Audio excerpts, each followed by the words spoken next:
Welcome to Rugby. I'm here on Free Sports and I'm flanked by two rhinos today. Jamie Jones-Buchanan on my left, Adam Cuthbertson on my right, and it's a big happy Easter from everyone here on the show. We've got a very special Easter cake made by your lovely wife, Emma Jones-Buchanan. Yeah, with lots of chocolate dotted around the studio as well. Adam Cuthbertson reckons that's my head, the top of my head with three crosses coming out of the top. But it's been good, mate. Important time, more important than the Christmas calendar. I love Easter. Jesus Christ, 2,000 years ago, through his life, death and resurrection, we've all got the chance of eternal life through faith in him. And comes back to Jerusalem, Palm Sunday, has a good week with his disciples, gets crucified Friday, risen again on the Sunday, and boom, there's the magic, faith in him, and that's what we celebrate at Easter. Outstanding. Easter is a big celebration. So it's got nothing to do with it, Easter eggs or bunnies or anything like that? It's a great question, Cuthbo. I'm not quite sure where the eggs come from. Cuthbo, injury update. Gives an injury update because you've gone from a full arm pot to a hand pot to like some kind of West Side Till I Die little bandage. I've had a lot of weird. 80s. I've had a lot of weird pots on this last couple of weeks. So basically, broke the metacarpal playing against Melbourne. Had it fixed the following week because of the travels back and whatnot. I had to let the swelling go down because of the flight. And it's been about 4 or 5 weeks since my surgery. So I am due to come back for Wigan, hopefully. So not far off. Get this, Simo, as well. It's a magic bandage. He ordered a coffee yesterday, and the guy, it took over half an hour to bring his coffee. So he shuffled him over and said, "Hang on a minute, I ordered my coffee half an hour ago." There's no watch there at all, just looking at his bandage. To be fair, I went that I was annoyed because my coffee wasn't coming. He came over and I was trying to act Mr. Cool. So I went, "Yeah, I ordered my coffee about 20 minutes ago," and my wrist actually looked like that. There was no watch on it. So I've looked at my wrist, but I was that convincing. I think he actually thought, "Oh, geez, I better get a hurry on." That guy's starting to look at his watch and all. Give us thoughts on the season so far, because unlike 2016, when you had an injury crisis, this injury crisis, and Leeds have had an injury crisis, let's be fair, 10 or so first teamers out, the young blokes have come into the team, people like Ash Hanley, stood up. Josh Walters yesterday, superb for the team. Really happy for Josh. I am as well, he's a great kid, but they've come up and they're winning games, and that's the difference this time. Well, I was about to say before you even brought it up that it's not too different between this year and 2016, the way we've started. Obviously, we've got a lot of injury, like a bit of an injury crisis at the moment. A few boys on the sideline, and it seems to consistently happen week after week. We have a few boys go back, then come back in, and then sort of grow that rehab group on the sideline. But this time round, I think the boys are much better for it because we went through that in 2016 and we figured out how to get it under control and sort it out and play our best rugby with those juniors stepping in. And Jonesy, you put your hand up to play and you were told, "No, Jonesy, rest." How did it feel to be ushered around all the sweets talking rather than being on the pitch? It was good, actually. We went round and talked about all sorts, not least the film that's coming out soon, As Good As It Gets. But it was funny, I went in and lad said, "You're not playing, Jonesy?" And I went, "Well, yeah, I want to play. Why?" And he said, "Well, you're not in squad." So I went and asked Brian. Brian come down and I was up bike. He went, "Oh, do you want to play?" "I want to play every game." And he went, "I tell you what, let's put it," he said, "I know you've had a bad knee, your knee's been a bit sore, let's put it down as though you're not playing, but I'll give you a ring tomorrow to confirm." And I'm still waiting for a phone call now. So I got to Headingley, and obviously, but it was good. Looking back, it's probably not a bad thing for me poorly knees. I think that's that's the difference between 2016. You would have forced yourself to play, and that's where silly decisions come in. And that's where it hurts. No, well, it does. It hurts us down in the back end of the season because of it. So taking those games off, putting your faith in those boys that have come through the system now and had that bit of experience, they can go out there and they can produce for us now. Well, one thing I will say is I was in the long bar, and Nate Pettigrew was in with me, and he just said that the boys have got no excuses now. Because Jonesy played when he probably shouldn't have against Castleford, and he's drawn a line in the sand, and Max used it as an example, and that's it. No excuses for any of these pretend injured boys. Mitch Scabbett hates me now, doesn't he? I don't know if there's anyone pretend injured. Not pretend injured. No, well, yeah. He's saying that there's a difference between being wrapped in bubble wrap and having a dig for the team. Yeah. That's the difference, I think. Well, we've got some great content on today's show. Really exciting. We're going to get straight into it. Chris Edlinski, Wigan legend. Plenty of tries. What kind of player were he, Jonesy? Class, mate. He was one of the best fullbacks I've ever played against. Have you seen anyone as good since? There's been a lot. It's very different, isn't it? Yeah. You know, he's not the Billy Slater type. He reminds me more of the Lockyer type. But it was mate, it was hard as nails. He was tough. Like you'd think for a full-back, you'd hit him and he'd hurt you. His shoulder would go numb. He was a really tough, resilient character, and a real legend out there, rugby league. Right, let's go over now. Chris Radlinski at the DW, and this is his 1 to 13.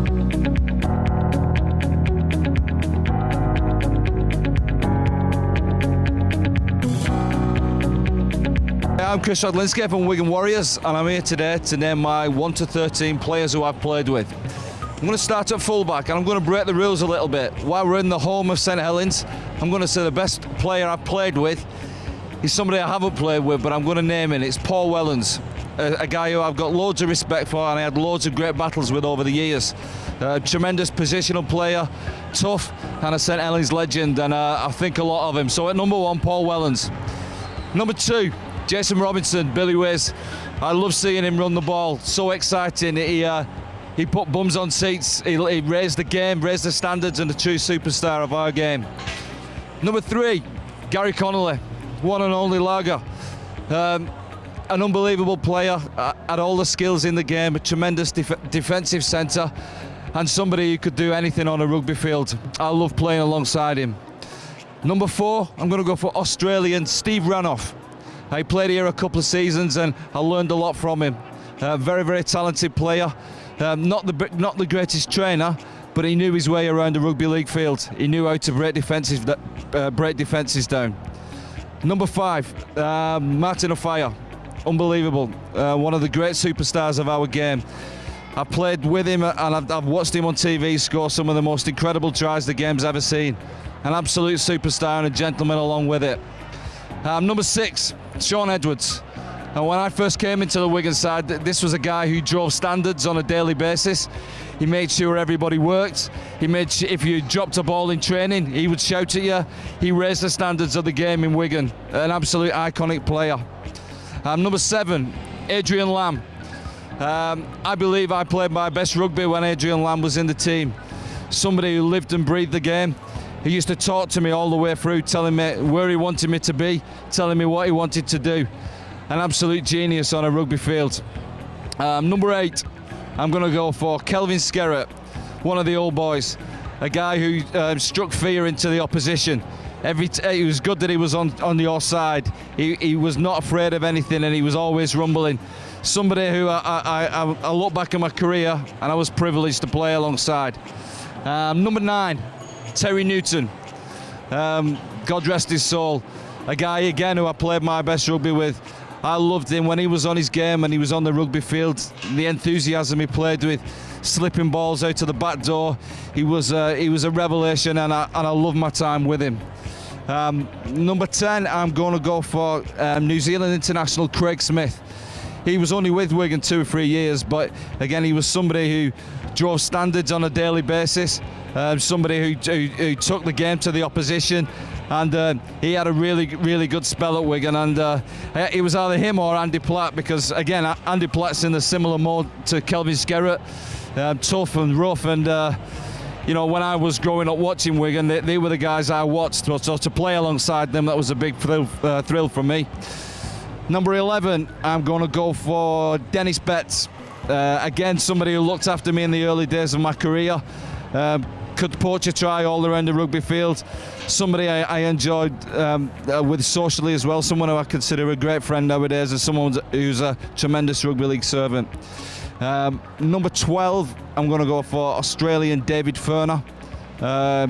He played in the same team with Adrian Lamb and myself and Terry and Matty Johns, and again, alongside him, he brought a lot to the Wigan club. I wish I would have played longer in my career with him. And number 13, it has to be probably the best player I've ever played with, is Andrew Farrell, a guy who sometimes carried the team on his own, a guy who took on the opposition and the opposition fans on his own, an iconic player, somebody you would not want to get on the wrong side of, and somebody who again drove the standards of Wigan, and you know, he's probably the most iconic player of the Super League era, and I would consider him my number 13 and the best player I've played with. So that's my 1 to 13 from Chris Radlinski.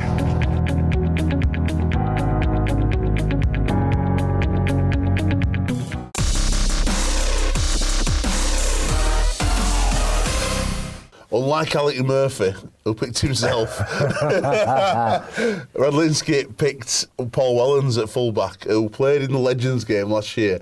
Obviously had a hip operation, and that's why he finished his career. But he played that well in the Legends game. I think Lancashire are going to really miss him this year, because he will definitely be away for the big game on the 23rd of June, because he's going to be with England in Denver. That's right, and Paul Wellens, another fantastic fullback. You know, one of the things that I learnt from Paul Wellens, we once played Saints in a semi-final playoff at Knowsley Road, and they battered us as well. And Melly, remember Melly? Like Francis Melly, the biggest winger ever. Sideshow Bob, he gave it me, rinsed me afterwards, and I said, I'll come for you, we'll see you in a couple of weeks. And sure enough, we played him in a couple of weeks, beat him, and I went and give it back to him. And Paul Wellens came over and went, listen, there's a way to win, there's a way to lose. And he shut me up there in the pitch, and I was just dragged my knuckles off like that. And I never forgot that bit of humility, being magnanimous in victory. Let's talk about Easter. Cuthbert, firstly, fan of 2 games at Easter or not? I think you know the answer to this already. I've put it out in an article during the week. No, I'm not. I'm not at all. I think you're probably going to disagree. No, but I just think for the players' welfare going forward and to make the game, top-end spectacle, we need to be playing, just keeping it the one game each week. Otherwise, even though admittedly the weekend was great and there were some great games over the weekend, that unfortunately it affects us down in the later part of the season, because you get those 2 games, you try back up now Sunday. Some of the players are going to go out and play a bit earlier in the week after the weekend, and it's just too hard this day and age to play high-end contact sport and turn it around in such a short time. Right, we're going to talk about a couple of games. I'm going to pick them out. Well, teams really, and the first one is Hull. Lee Radford, obviously, probably under a little bit of pressure from outside of the Hull camp, with a few results that weren't going his way. Comes at Easter, 2 massive wins, especially down to 10 men away at Hull KR. 10 men for 71 minutes, and the boys dug deep for him, and they got the win. He was so happy. His post-match interview when he's talking, this game took 2 hours, what's going on here? Yeah. Can you imagine if he'd have been here with a cake and he'd just smashed it on his own head? But I imagine, like you said, there's been a bit of pressure at Hull. I've had a few difficult weeks, but had a big win against Catalan, beat Hull KR, and then Sneed. He's come up with a magic 50-odd metres, I think, that we're going to talk about. 52-metre drop goal. I have nightmares of that semi-final we played against Hull last year at Doncaster, because just seeing Sneed kick everything perfectly on a tee, just had it on a rope, string, sorry, should I say, drop it in the corner, dropping field goals, kicking every single conversion they had, just sent you nightmares, and then that's why he's brilliant. Talking now about Warrington, because another club where if they lost 2 games at Easter, Steve Price under pressure, and the whole atmosphere of the club changes. 2 wins, Josh Chandler comes in, kills it in the first game, and a win against Castleford on a pitch that probably shouldn't have been played on. Looking at Luke Gale's video, I'm not sure it's... Obviously, we weren't there, so we didn't see it firsthand, but looking at the video Luke Gale put out, and we're going to talk about it in social, that game, how did it even get on? I don't know, but you know, I'm a big fan of 50, 68 watt splash final, and it looked like another version of that, didn't it? But I'm glad they got it on me. I'm a big fan. I've mentioned it before. NFL, they never ever call games off, and the rough tumble side of it. I know we want an elite professional game, but the fact that we can still turn up and have that old school rugby league like we see at NCL Live on a Saturday, I think it's outstanding. So credit to Castanet ground staff. One section of the show I love is Hard as Nails, and I've got a man on it now. I'm sure you'll look up to, because he played your number, he played your position. That's Mick Cassidy. Tough man. He's a grafter, wasn't he? Yeah. And when you talk about Mick Cassidy, I always think we had Moz on sofa a few weeks back. I was there as an academy kid going, wow, and watching Moz get carried off after he gave him a bit of a whack. But it would be interesting to find out who his toughest players are that he's played against. Well, let's find out right now. Mick Cassidy's Hard as Nails.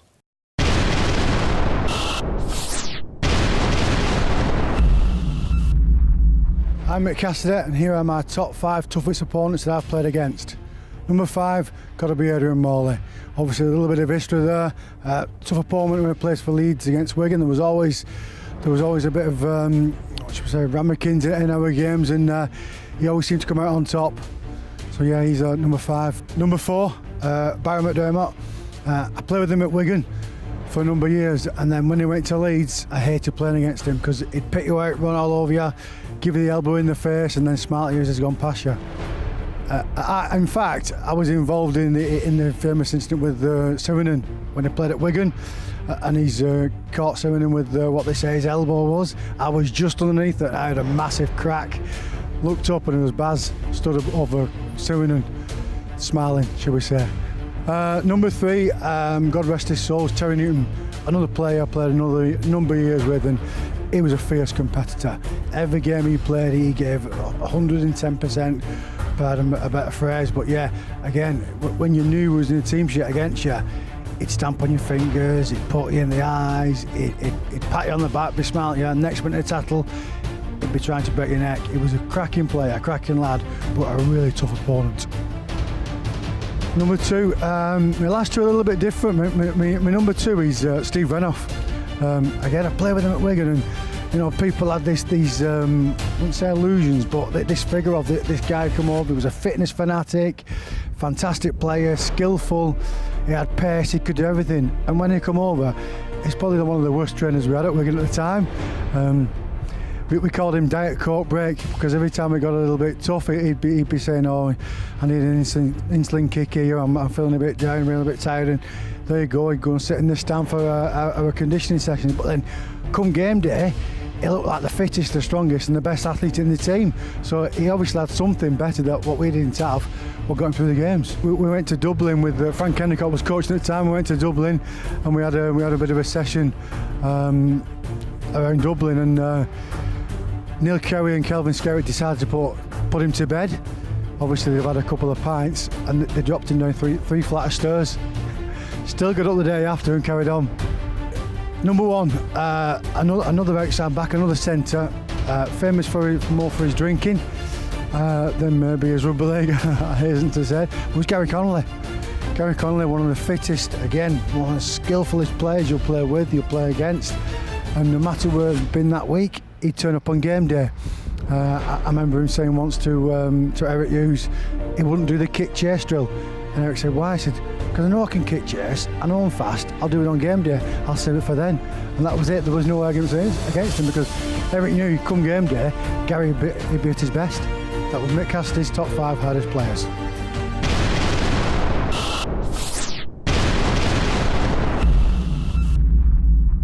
Steve Renouf, or Renouf, whatever you want to say. Great story there, falling down 3 flights of stairs and carrying on drinking. Who's been the best drinker you've played with in your career? Oof, I don't know.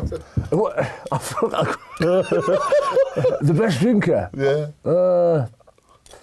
Last man standing. Well, do you know what? I'm not the best drinker. It depends how you define it. It's actually, I once saw Danny Sculthorpe down a pint like it was water, and I don't know Danny Sculthorpe that well, if I'm honest with you. But I've never seen anybody drink alcohol like that in my life. It was like magic. But I've never really known that many massive drinkers. They haven't told me about it. He's lying, he is. Surely in all your time here at Leeds, you haven't seen anyone. Mate, semantically, things are going to pop into this massive head of mine. But 2 questions. Is it Renouf or Renouf? And then second one, who's the best drinker you ever played with? I suppose, geez, you pointed at me so aggressively just then. I suppose, depends what part of the world you're from. Renouf sounds all right, I suppose, if that's what you want to call him, but it's Renouf. Right. It is Renouf. Renouf. And who's the big drinkers down your end? In Australia? Well, in your career? Don't know. I'll tell you what, because of some of the victories we've had some good ones since I've been here. And they only come out for, you know, one night only sort of thing, but there's been, I don't want to give it away. I don't know. JP was always a good laugh to have a beer with. Played hard and then partied hard than a JP. Yeah. One thing that always sticks out in my mind that you and JP have got in common is the fancy dress. You always put your time and energy and investment into your fancy You mean dress. Will Ferrell? Will Ferrell. If I can find some clips, we'll overlay him right here. But Put some photos on right now. He's an artist. You're an artist, Scuffle, aren't you, through and through? Pretty much got the same rig as Will Ferrell, so that's what I use to my advantage, which isn't a great advantage to my rugby career. But come Mad Monday, it's brilliant. Right, talking about Mad Monday, we'll mention it right now. The podcast is back, and you are on the podcast. Jonesy declined to be involved, and Jonesy's out, I'm in. Jones is out, you're in. Me, you and Ben every Sunday with a guest out on the Mondays. Monday mornings, Mad Monday. Yeah. Looking forward to spending my every Sunday with yourself and putting it out for Monday. We're in a very tight room just at the back here, and there's got to be some rules set in stone, I think, when it comes to recording that each Sunday. Cuthbert memories, right, Cuthbert, best try you've ever scored in your career?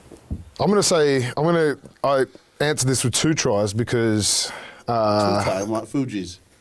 Well, because I played in the NRL and I played in the Super League, and I feel like my favourite try was obviously my very first try in the NRL, because it was just a great feeling, obviously, to get over the line. But I'd have to say my favourite one over playing in the Super League was last year against Catlins when we were down and out the whole game, and I think I went about 80, to be fair. In my head I went about 80 anyway. But it was like... It was right, come down to the crunch, and I just remember, us being down and out the whole game, and then getting over the line, and then everyone's spirits sort of lifted, and I feel like we won from there. 80. It looked like you were 80 stone carrying it. I remember you running, shuffling along the floor like your shoelaces were tied together. Have you seen that little old lady in Madagascar? Yeah. You're like, "Oh, go for!" We were buzzing though because we got the win. Technique's not my thing, just like my body. Again, I was never born to play this game physically. What's the best team you've played in? Well, it's got to be that 2015 Leeds Runners team. Give us a film. What's your recommended film for people out there? Well, I mean, you to begin the show, you asking me what my favourite one was. I didn't know we were going to recommend one, otherwise we would have changed my choice. But my favourite go-to has always been Braveheart, and it was only once I got here and I travelled through Scotland and realised the story of the movie and the actual story didn't sink in with each other. It's very disappointing. Give us the line. You can take our lives, but you'll never take our freedom. You put me on the spot there. I was about to do it in the accent, and I thought how horribly wrong that was going to go. So Just do it for fun. Just do it. you can never take. No, that's. I'm out. Is he Mexican? It's Mexican. That is amazing. I did that for a laugh. Take our lives. You told me to do that before. You'll never take our freedom. It's time for the end of the part. To play us out for the part 1, it is Craig Hubie, Whitfield's Craig Hubie, on the Watt bike. Let's see how he got on the You What You Want challenge. Keep it locked here at Rugby AM for more. Whatever that was, Adam Cuthbert said in part 2, keep it locked. We'll see you after the break.